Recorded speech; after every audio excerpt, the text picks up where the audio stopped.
Yep.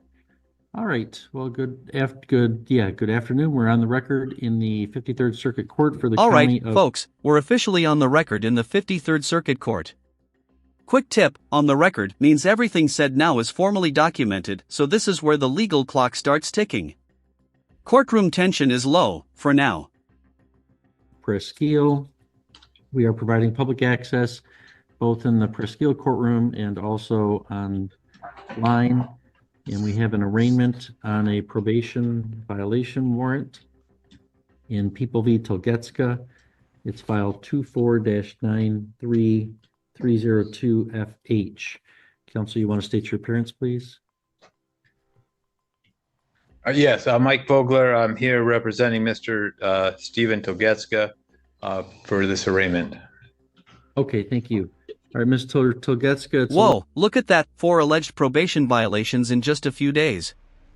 Assault, fleeing the probation office, refusing tests, it's a classic escalating trouble scenario. Ever wonder how one day of bad choices can snowball into serious legal consequence? Allege that you are in violation of your probation in 4 respects. First of all, that on or about December 2nd, it's alleged that you engaged in assaultive, threatening, or intimidating behavior toward a Dr. Hassan at the medical center in Alpena.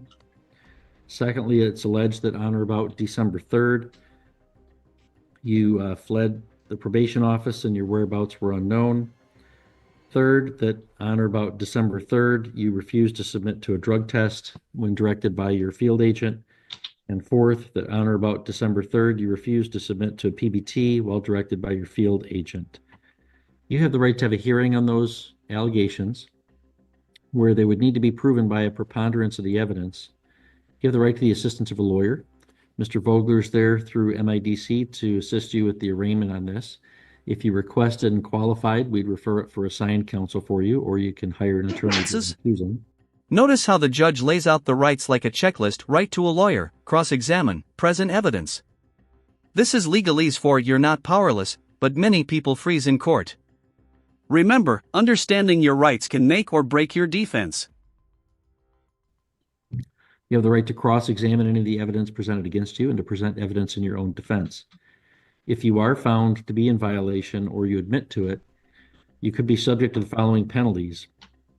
They're all alleged to be technical probation violations. If you're found guilty or admit to one, the maximum penalty is 15 days in jail. For 2 of them, the maximum would be 30 days. For 3 of them, the maximum would be 45 days. And for 4 technical violations or more, you could be subjected to revocation of probation and sentenced on the underlying offense, which in your case is a 2-year felony for resisting police. And Mr. Vogler, with Mr. Togetska being advised of his rights and penalties, do you know how he wishes to proceed? Yes, Your Honor. He's going to proceed to a hearing on these matters. Okay. And he'll be hiring his own attorney. Okay. Well, we'll schedule it for January 6th at 3:10 in the afternoon. That's the next time I'm over there, and with the holidays, I think that's probably the soonest we can get over there. Ah, the classic holiday scheduling issue. Courts can't magically meet over Christmas, so January 6th is our next showdown. Pro tip, these gaps often add stress, giving everyone time to prep and second-guess decisions. And we'll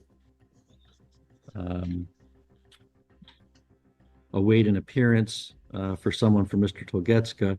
And Mr. Togetska, if you change your mind and want a lawyer to represent you, just let us know right away. All right. And anything further, Mr. Vogler? Yes, Your Honor. If we could address a bond. I know the court had indicated no bond on his pickup, but given the time between now and January 6th, I Sure, would go ahead ask. and make your argument. Yeah, I'd ask for a personal recognizance bond for Mr. Togetska. He is employed, been residing at his current residence for the past couple of years. I think he was placed on probation in September, rather recently, I guess, with the court. So the court has some familiarity with him. And I really highly doubt he's a flight risk. Uh, um, Okay, do you know how yeah, he came to be in custody? Did he turn himself in or report to his agent, or did he have police contact? Any new I, charges, anything like that? I don't know of any new charges being levied. I think he was aware that there was a warrant for him. He had to be at the hospital on Friday. He got picked up yesterday, or wait a minute, he got picked up Saturday. Was at the hospital for mental health. Yeah. So he was at the hospital Friday on a mental health visit, but got picked up at his house Friday or Saturday. I'm sorry. Yeah. Okay. All right. Well, I mean, even though these are Here's the tense part: fleeing the probation officer. Technically a minor violation, but it's the kind of red flag that screams risk to public safety in a judge's mind. Will bond be granted or denied? Stay tuned, this is where courtroom drama spikes. technical violations, the main concern I have is it's alleged that he, actually took off from the probation office where he's talking to his probation officer and asked to submit to some tests, and instead he just leaves, and then 3 weeks go by and he's not reporting. He's just out there doing what he wants. That's very concerning to me, Mr. Togetska. I'll have you held without bond pending the hearing. I'll see you next on January 6th. And there it is, held without bond. The judge's message is clear: fleeing probation isn't taken lightly. For viewers, this is a textbook example of how even technical violations can have serious consequences if the system thinks someone's skipping rules.